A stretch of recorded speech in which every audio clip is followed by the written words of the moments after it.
April आपल्या बाबासाहेबांचा जन्मदिवस, त्याबद्दल तुम्हा सर्वांना हार्दिक शुभेच्छा।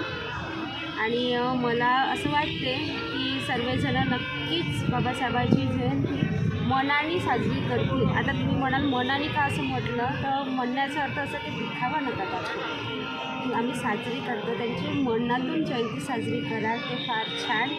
आणि या वेळेवर आपलं संविधान आपल्याला नक्की वाचवायचं आहे, तर तुम्ही प्रयत्न करा। प्रयत्न म्हणजे काय, वाचवाच नाही, नक्की की आपलं संविधान वाचला पाहिजे, कारण की ते आपले बाप आहेत आणि आपण त्यांची लेकरं असं आपण म्हणतो ना, तर आपल्या बापाची इज्जत त्यांच्या हातात आहे, तर जेणेकरून इज्जत वाचवा अशीच माझी सर्वांना हात जोडून रिक्वेस्ट आहे।